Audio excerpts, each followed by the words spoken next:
The small research station floated quietly in space above the planet Kepler 442b. Inside the metal walls, Dr. Hanbin Lee sat at his desk, reading the same reports over and over again. His hand shook slightly as he turned the pages. The reports all said the same terrible thing. The Vorthak were coming. For 3 days now, there had been no word from the outer colonies. No messages. No distress calls, nothing. This was not normal. The Vorthak always left someone alive to spread fear. They wanted other species to know what was coming. But now there was only silence. Hanbin looked up from his papers and stared out the window at the stars.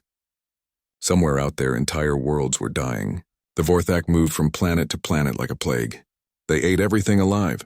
Trees, animals, people, even the smallest insects. When they finished with a world, nothing remained except bare rock. "Dr. Lee," called a voice from across the room. Hanbin turned to see Lieutenant Jinho Kim standing near the communication station. The young officer looked worried. "Commander Park wants to see you right away." Hanbin nodded and walked through the narrow hallways of the station. The walls hummed with the sound of machines working to keep them alive in the cold emptiness of space.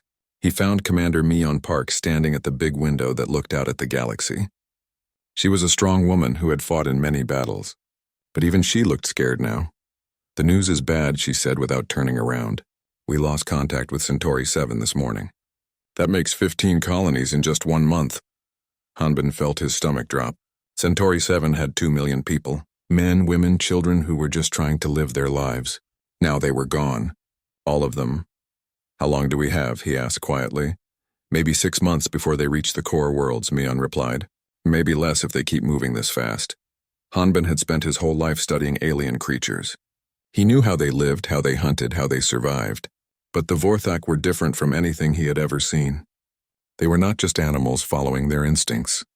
They were smart. Very smart. Every time someone tried to fight them, they learned new ways to kill. The Galactic Coalition had tried everything. They sent massive warships with weapons that could destroy moons. The Vorthak adapted and grew stronger armor. They tried biological weapons that killed other species in minutes. The Vorthak changed their bodies to resist the poison. They even tried to trap them in special energy fields that could stop time itself. The Vorthak learned to escape. "Sir," Jinho called from his station, "we have an urgent message from Coalition Command." The hologram projector in the center of the room flickered to life. Admiral Daeho Choi appeared in the blue light.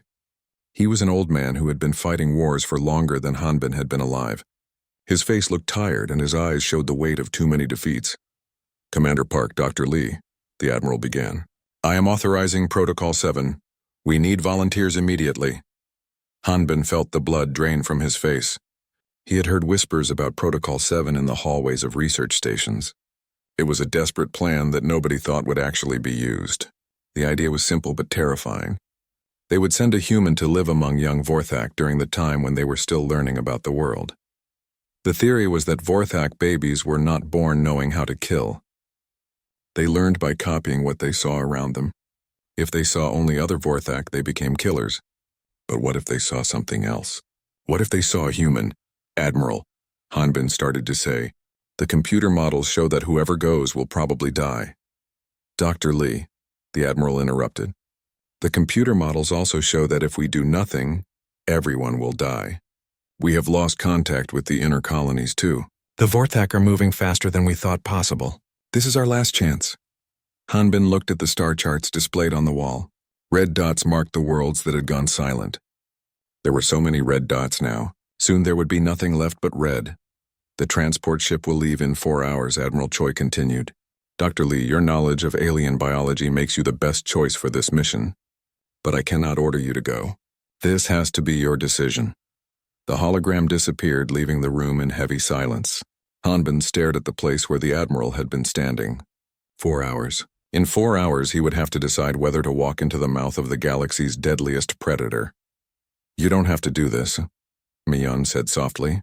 "We can find someone else," but Hanbin was already thinking about the children on Centauri 7, about his own sister back on Earth who was probably looking up at the stars and wondering if her big brother was safe, about all the people who would die if someone did not try something different. "No," he said quietly, "it has to be me. I understand how alien minds work better than anyone else here. If there is even a small chance this will work, I have to try. Jinho looked up from his communication station. Sir, long-range sensors are picking up movement in the Kepler system. The Vorthek are heading toward the inner planets. Hanbin closed his eyes for a moment. The inner planets included Earth, his home, his family, everyone he had ever cared about. I will go, he said, opening his eyes and looking directly at Miyon. Prepare the transport ship. As the others rushed to make preparations, Hanbin walked back to his small room. He had 4 hours to get ready for a mission that would probably kill him. 4 hours to prepare to place himself among creatures that had destroyed entire civilizations. He sat down at his desk and began writing a letter to his sister. He wanted her to know that he was not brave. He was terrified, but sometimes being terrified and doing something anyway was the only way to protect the people you loved. Outside his window, the stars seemed to flicker like candles in the wind. Soon, one way or another, he would know if humanity had any hope left at all. The small escape pod drifted silently through the asteroid field like a piece of space junk. Inside the cramped metal shell, Dr. Hanbin Lee checked his equipment for the 20th time in the past hour. His hands were steady now, but his heart beat fast against his chest.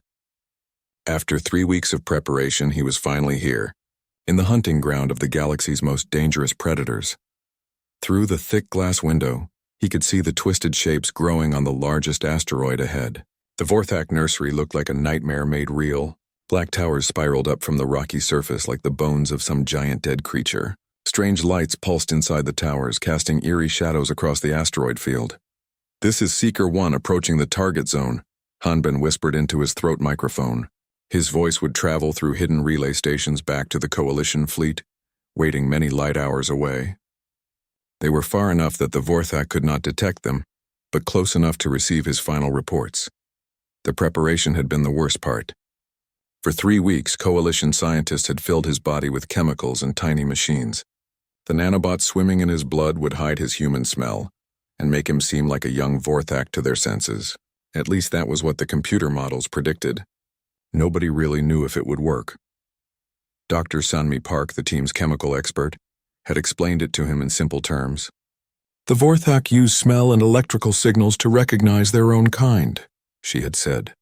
We have taken samples from dead Vorthak and copied their chemical signatures. Your body will broadcast these signals for about 48 hours before the nanobots break down. 48 hours.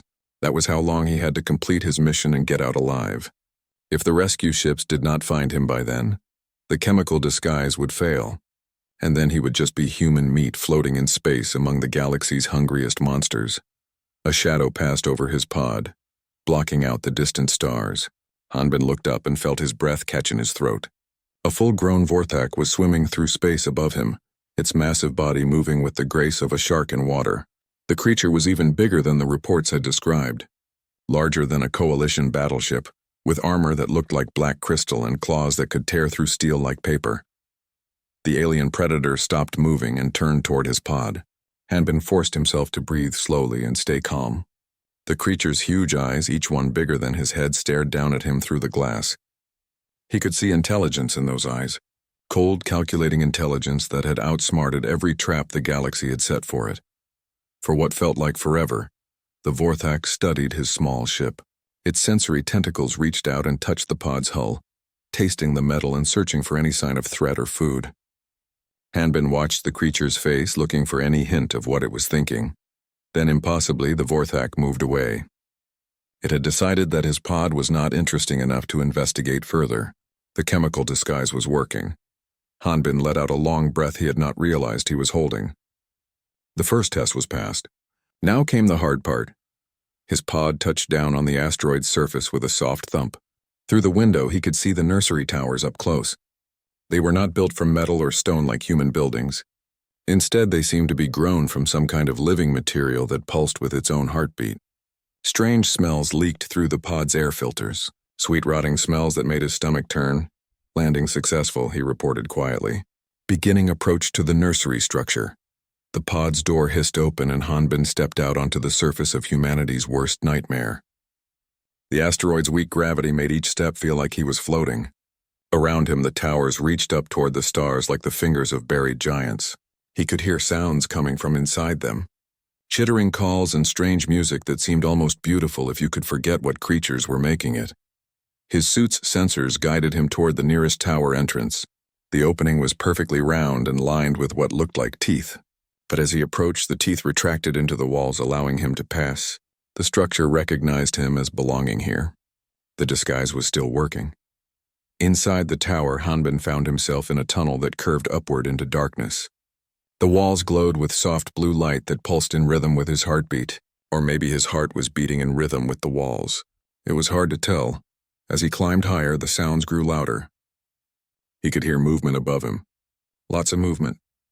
His mission briefing had told him to expect dozens of young Vorthak in each nursery tower. Baby versions of the galaxy's deadliest killers learning how to hunt and destroy everything they encountered. Approaching the nursery chamber, he whispered into his microphone. Audio sensors detect approximately 40 to 50 young subjects. A new smell reached his nose as he neared the top of the tunnel. It was different from the rotting sweetness below. This smell was warm and alive. It reminded him of the pet shop he had visited as a child, full of puppies and kittens waiting for homes.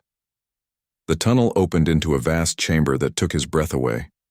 The ceiling stretched high above his head, covered in stars that were not stars but glowing spots of living light. And everywhere, moving across the floor and walls and even hanging from the ceiling, were the young Vorthak. They were nothing like what he had expected. Instead of tiny versions of the terrifying adults, they looked almost cute. Each one was about the size of a house cat, with soft-looking armor that had not yet hardened into the crystal shells of their parents. Their eyes were large and bright with curiosity, instead of cold intelligence, and they were all looking at him. Hanbin stood frozen in the tunnel entrance as dozens of young predators turned their attention to the strange new thing that had entered their home. This was the moment of truth. Would they see him as food, as threat, or as something else entirely? The closest young Vorthak tilted its head to one side, studying him with obvious interest. Then it did something that changed everything. It made a sound that was almost like a purr and took a step toward him. The young Vorthak moved closer to Hanbin with slow, careful steps. Its large eyes never left his face as it approached. Behind it, the other young creatures watched silently, their heads tilted with curiosity. Hanbin held his breath and tried not to move. Everything depended on these next few moments.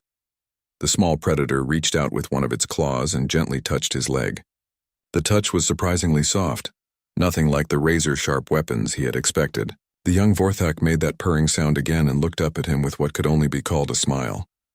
Incredible, Hanbin whispered into his recorder, trying to keep his voice steady.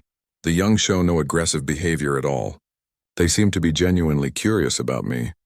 More of the young Vorthak began to approach.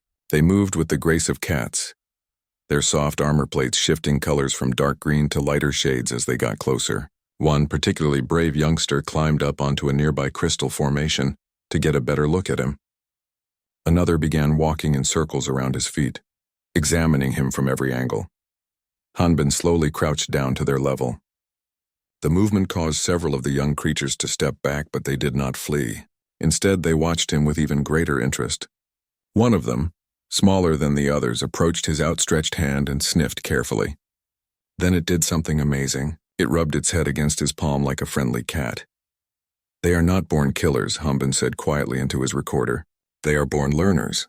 Everything they become depends on what they learn during this time. As the hours passed, Hanbin explored the nursery chamber and discovered wonders that challenged everything the Coalition thought they knew about the Vorthak. The chamber was not a simple nest, but a complex learning environment. Strange devices hung from the ceiling that projected moving lights and sounds. Puzzle structures covered the walls designed to test developing minds. Even toys scattered across the floor, though they were unlike any toys humans had ever made. The young Vorthak were clearly intelligent. He watched them solve complex problems, work together to move heavy objects, and communicate with each other through a combination of sounds, light patterns, and chemical signals. Their language was rich and sophisticated, far more advanced than anything scientists had imagined. But most surprising of all was how they began to copy him. The small one that had first touched his hand started making sounds that resembled human speech. Another began walking on 2 legs instead of 4, trying to imitate his upright posture. A third started using its claws to pick up small objects the way he used his hands. They are perfect mimics, Hanbin reported. They learn by copying everything they see. If they spend their early life with killers, they become killers. But if they learn from something else? He did not finish the thought, but the implications were staggering. These creatures were not evil by nature. They were shaped entirely by their environment during this critical learning period. An entire species of galaxy-destroying predators existed only because young Vorthak had nothing to learn from except other predators. The young creature he had started thinking of as his little friend climbed onto his shoulder and settled there. Like a pet bird, it was warm against his neck, and he could feel its tiny heart beating rapidly with excitement. When he moved, it held on carefully with its claws, making sure not to hurt him.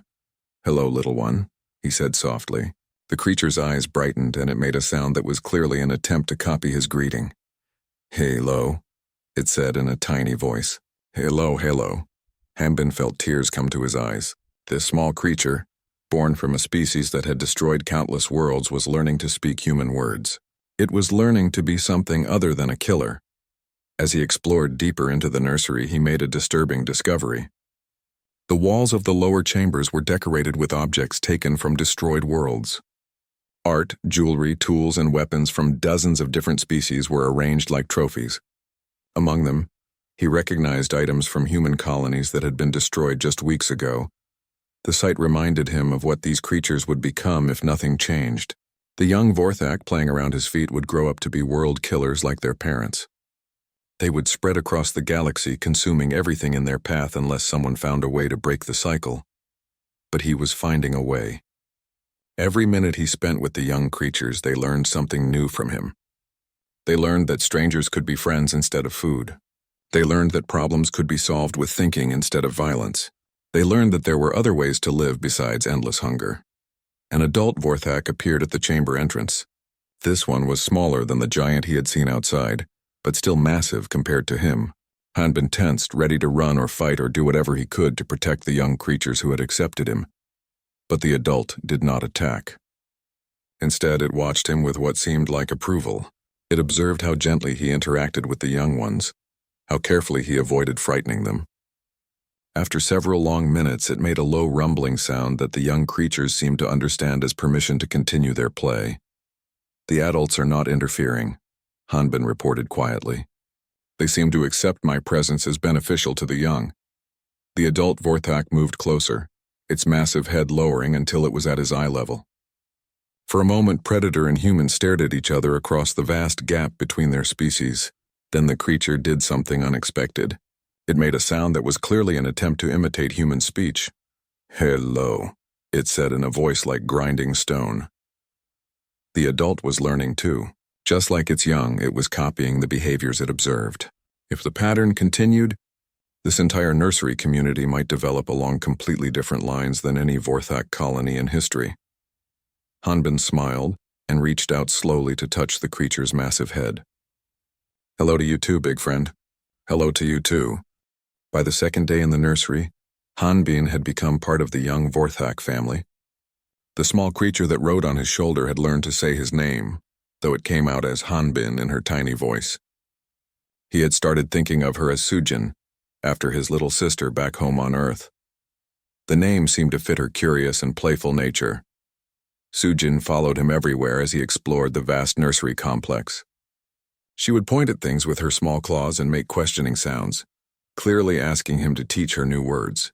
When he named objects for her, she would repeat the sounds carefully, practicing until she got them right. Her vocabulary grew every hour. The other young Vorthak had developed their own relationships with him. One had learned to bring him food, offering him the sweet fungi that grew in the lower chambers. Another had started making art, arranging colored crystals in patterns that looked surprisingly like human paintings he had seen.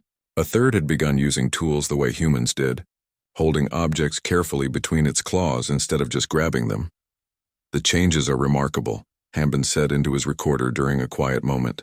"They are not just learning human words and actions. They are learning human ways of thinking, human values." But his happiness was mixed with worry. The deeper chambers of the nursery told a different story. The walls were covered with objects taken from worlds the adult Vorthak had destroyed. Pieces of art, children's toys, family pictures, and personal belongings from hundreds of different species. The collection was like a museum of death, showing the true cost of the Vorthak's endless hunger. Among the alien artifacts, he found things that made his heart ache. A human child's stuffed animal, a wedding ring from one of the outer colonies, a music box that still played a sad melody when he opened it. These were the last remains of people who had lived and loved and dreamed before the Vorthak came. They keep trophies, he reported quietly. Everything they take from the worlds they destroy. It is like they are collecting the memories of entire civilizations. The adult Vorthak that watched over the nursery, the one he had started thinking of as the guardian, often observed his interactions with the young ones. The massive creature seemed fascinated by the changes happening to its charges.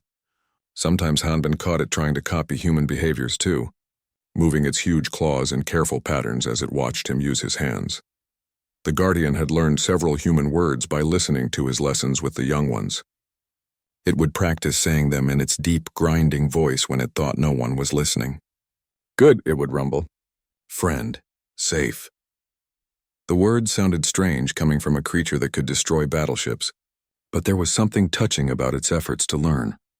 On the morning of the third day, everything changed.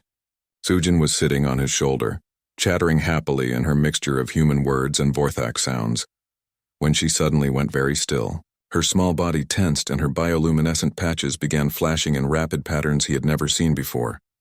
"Danger," she said clearly in human speech. "Ships coming." Bad ships. Hanbin felt his blood turn cold.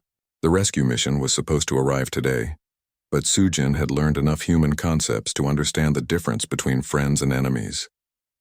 If she sensed danger, it meant the approaching ships were not here to help. He activated his emergency communicator and was relieved to hear Admiral Deho's voice crackle through the static. "Dr. Lee, this is Coalition Rescue Fleet approaching your position. Prepare for immediate extraction." "Admiral," Hanbin replied quickly. "The young Vorthak can sense your approach and they are frightened. They have learned to trust me, but they see your ships as a threat. Doctor, we have detected massive Vorthak forces moving toward this system. We need to get you out now before we are overwhelmed." Around him, the young Vorthak were gathering in tight groups, their playful nature replaced by the defensive instincts of their species. But instead of preparing to attack, they formed a protective circle around Hanbin. Sujin pressed close to his neck, her small body trembling with fear. "No hurt, Hanbin," she whispered. "We protect Hanbin." The guardian appeared at the chamber entrance, its massive form filling the doorway. But it was not looking at Hanbin with hunger or anger. Instead, its huge eyes showed something he had never expected to see in a Vorthak. The creature was afraid for the safety of the young ones under its care. Through the nursery's translucent walls, Hanbin could see dark shapes moving in the space between asteroids. More adult Vorthak were arriving, drawn by some signal he could not detect. These were not the careful, learning creatures of the nursery. These were the killers from the reports, the world destroyers with their crystalline armor and weapons that could crack planets. "Admiral," Hanbin said urgently into his communicator, "you need to understand what is happening here. These young Vorthak have learned human values. They are protecting me instead of trying to eat me. They represent something completely new. Dr. Lee, we are reading massive energy signatures converging on your position. Whatever breakthrough you have made will be meaningless if we are all destroyed." The young Vorthak around him began making sounds he had never heard before. They were not the aggressive war cries described in coalition reports. These sounds were sad and frightened, like children calling for their parents during a storm.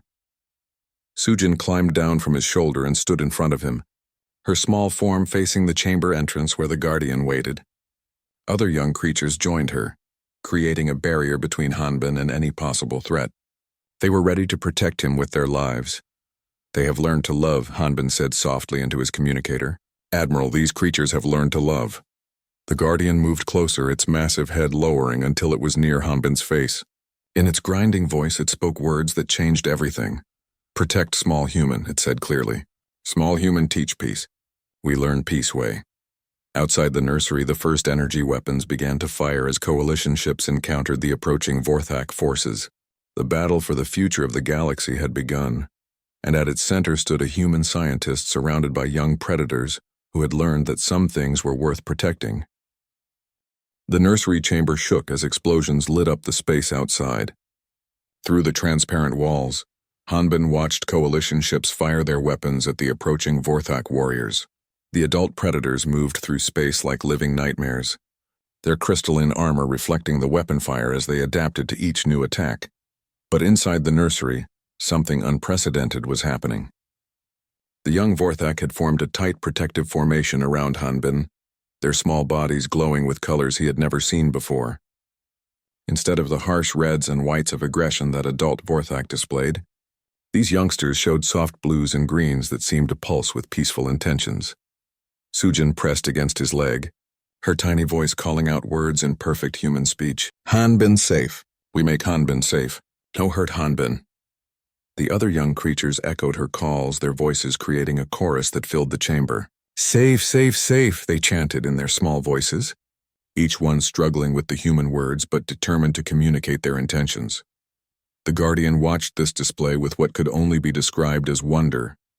The massive adult Vorthak had never seen anything like this behavior in its species.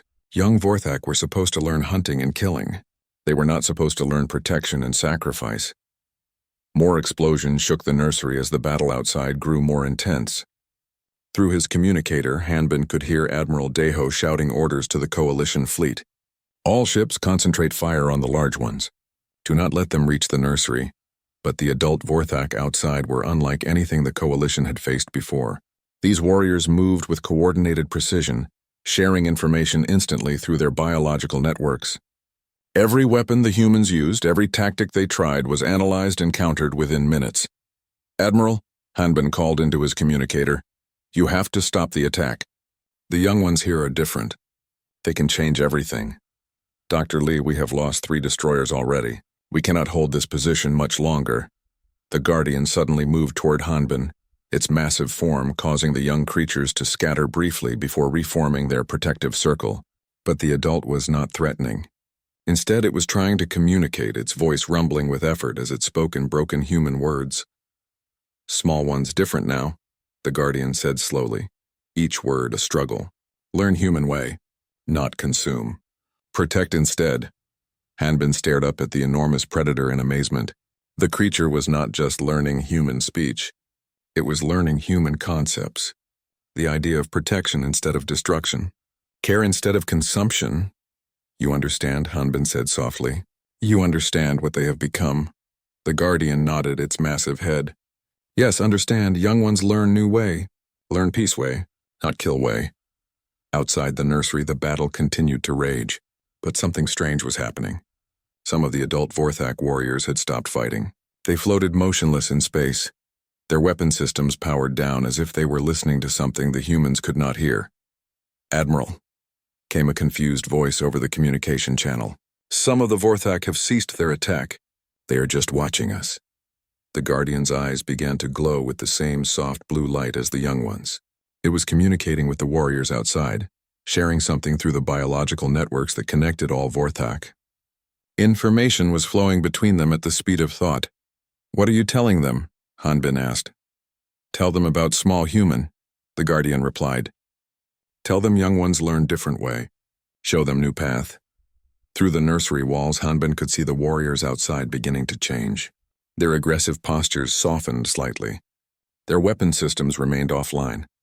They were receiving the Guardian's message about what had happened in the nursery, but not all of them were convinced.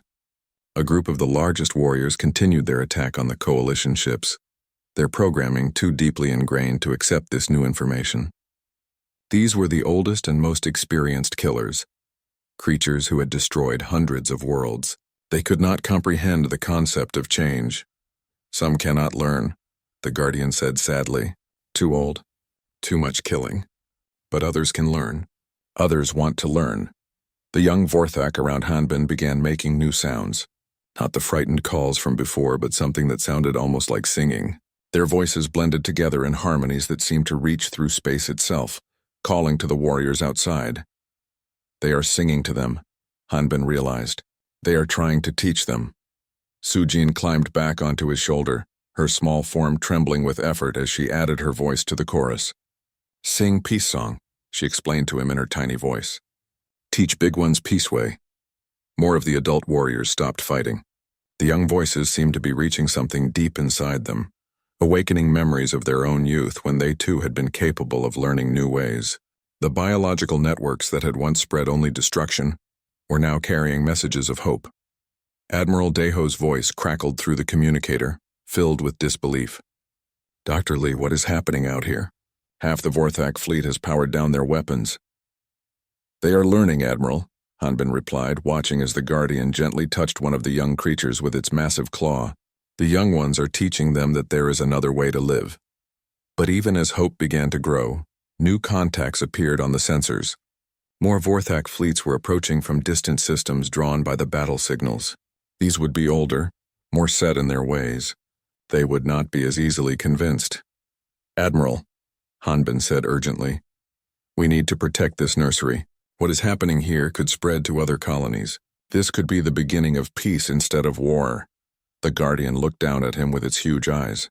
"Yes," it said in its grinding voice. "Peace beginning here, but must protect beginning. Must keep safe until grows strong." Around them, the young Vorthak continued their song, their voices carrying a message that could transform the galaxy. But whether that message would survive the coming battles remained to be seen. The battle outside the nursery reached a critical moment as more Vorthak fleets arrived from distant star systems. These new arrivals were different from the warriors who had begun to listen to the young one's peace song. They were ancient killers, creatures who had spent centuries destroying worlds and consuming everything in their path. Their crystalline armor was darker, harder, shaped by endless wars. Admiral Deho's voice came through the communicator, tight with worry. "Dr. Lee, we are detecting massive reinforcements approaching from 3 different sectors. These ones are not stopping to listen. They are coming straight for us." Through the nursery walls, Hanbin watched the space battle change. The newer Vorthak warriors moved with terrible purpose, their weapons charging with energy that could crack moons. They had detected the presence of humans and were preparing to finish what their species had started across the galaxy. But something remarkable happened next. The Vorthak warriors who had listened to the peace song moved to block the path of the newcomers. For the first time in galactic history, Vorthak were preparing to fight other Vorthak. The converted warriors positioned themselves between the ancient killers and the nursery, their own weapons powering up reluctantly. "They are protecting us," Hanbin said in amazement. "The ones who learned are protecting the nursery." The Guardian moved to the center of the chamber, its massive form towering over the young creatures. When it spoke, its voice carried through the biological networks to every Vorthak in the system. "This place sacred now," it announced in its grinding voice mixed with human words. "Young ones learn new way. New way must survive." Sujin climbed higher on Hanbin's shoulder, her small voice joining the Guardian's message. "Peace way better than kill way," she called out in perfect human speech. "We teach all Vorthak peace way." The ancient killers responded with sounds that had terrified entire star systems. But their war cries seemed different now, less certain. The young voices singing their peace song had planted seeds of doubt in minds that had known only destruction for centuries. Admiral Deho's voice crackled through the static. "All coalition ships, the Vorthak, are fighting each other. Some are protecting us from the others. I have never seen anything like this."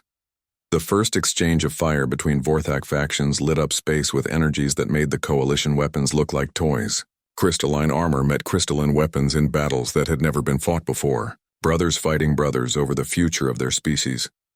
Inside the nursery, the young Vorthak pressed closer to Hanbin, their small forms trembling with fear and sadness.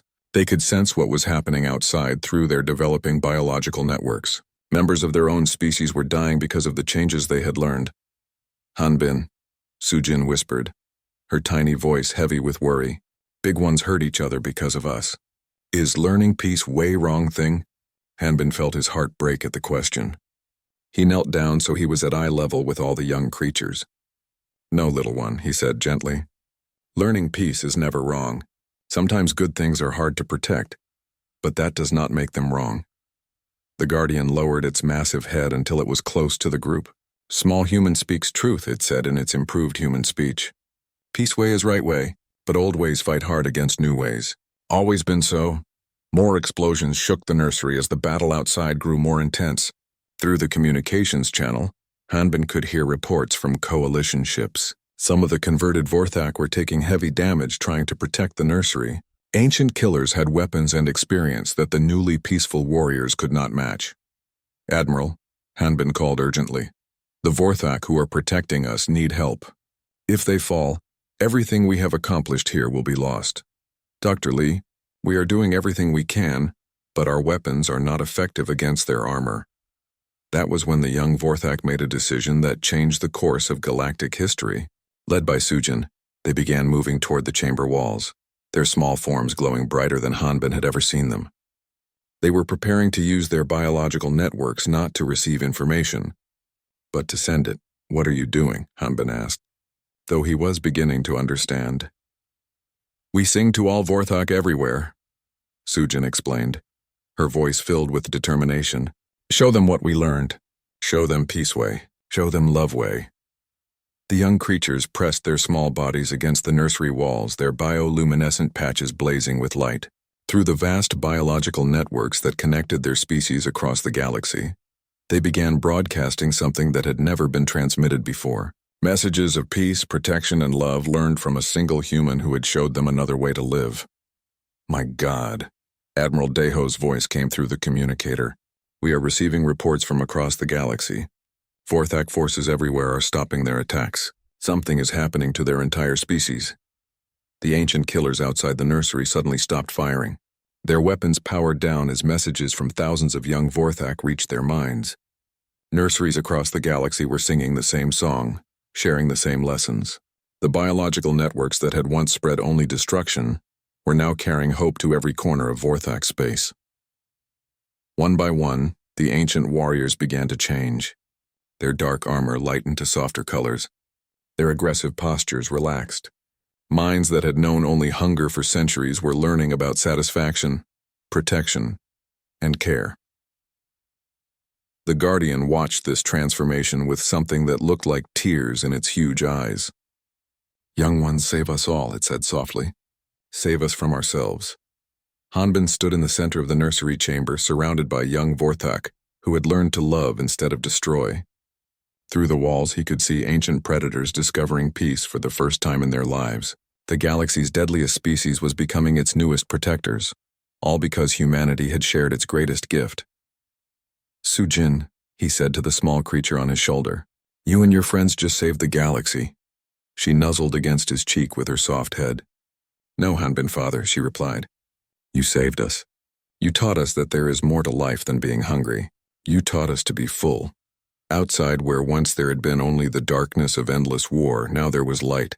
The light of a species reborn through the simple power of love."